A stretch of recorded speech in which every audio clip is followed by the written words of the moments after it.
Halo Sobat Vortex, kenalin aku Panji. Aku Christopher.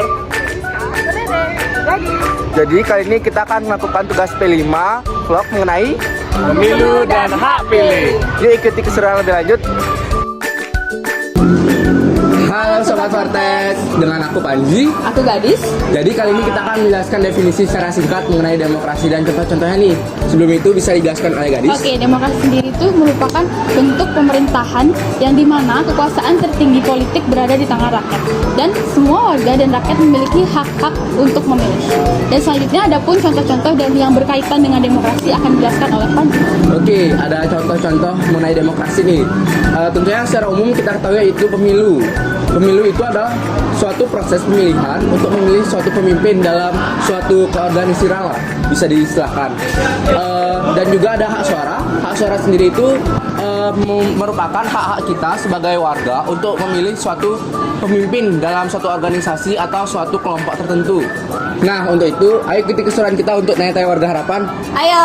Yuk. Hai Sobat Vortex, kali ini aku udah bersama salah satu guru yang ada di harapan. Bisa perkenalkan namanya? Oh ya, Ibu Gloria. Jadi Ibu adalah BK untuk kelas 10.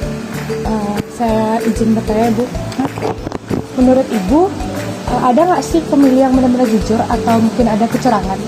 Gimana sih menurut Ibu? Untuk yang kemarin mungkin pemilu yang kemarin? Pemilu yang kemarin, kalau berdasarkan pemilu yang kemarin ya, ya mungkin kita tahu ya pasti ada kecurangannya nggak sih? Ya kemungkinan selalu ada, kan kita nggak tahu. Tapi sebenarnya kan kembali kepada pribadi masing-masing ya. Ya kita diharapkan yang namanya pemilu yang memang benar-benar harus adil dan juga dengan jujur kan. Jadi segala proses itu dilakukan dengan baik ya. Mungkin kalaupun ada kecurangan ya kita nggak tahu juga kan. Dan itu semua kalaupun ketahuan kan juga pasti akan diproses. Ya kalau nggak salah sih yang kemarin juga sempat ada diulang lagi ya. Benar nggak? Nah, kan ya diulang lagi. Nah itu kan bisa dipertanyakan kenapa sampai diulang lagi pemilihan suaranya di daerah tertentu kan gitu ya. Nah, jadi ya harapannya sih ke depan supaya ya memang yang namanya pemilu. Nah kalian nih calon-calon nanti ke depannya kan. Jadi diharapkan supaya dilakukan ya sesuai dengan yang sebenarnya ya berdasarkan asas pemilu bebas, jujur, adil gitu ya. Ibu ada pesan-pesan nggak sih untuk generasi selanjutnya yang akan memilih? Ya seperti yang sudah Ibu sampaikan barusan itu ya Ibu harap nanti kalian sebagai generasi penerus sudah 17 kan? Sudah. Ya udah bisa milih kan? Ya bentar lagi kita akan mengadakan pemilu kalau nggak salah November ya? Ya. Benar kan? Ya jadi ya silahkan gunakan pilihan hak suara dengan baik, lakukan dengan kejujuran, dengan hati nurani. Gitu aja. Terima kasih Bu. Sama-sama. Baik, selamat pagi semuanya. Saya di sini berbicara dengan siapa, Pak? Masa saya nggak ditauin? Saya Pak Daniel. Ya, jadi saya bicara dengan Pak Daniel yaitu Wakasiswa Anti SMA Harapan. Udah tahu nanya. Iya, saya nanya. Jadi saya akan menanyakan beberapa hal kepada Pak Daniel seputar tentang pemilu dan demokrasi. Apakah Bapak Presiden itu menjawab? Kalau saya bilang enggak gimana? Tetap saya tanya. Ya, ya. Jadi pertanyaan pertama, Pak. Semisal kalau ada pemilu, kalau Bapak disuruh memilih pemimpin negara, kira-kira sosok seperti apa yang Bapak inginkan?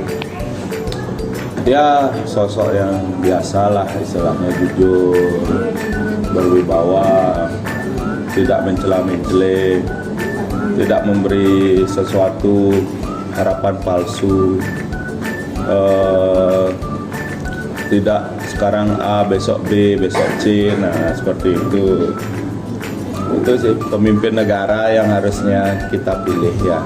Pemimpin apapun itu yang kalau sudah tidak memberi kepastian dan hanya menyalahkan orang yang sama. Baik, terima kasih Pak. Lalu ada pertanyaan berikutnya. Semisal ada pemilu, Bapak lebih suka tahu banyak tentang calon pemimpin sebelum memilih atau hanya karena feeling saja?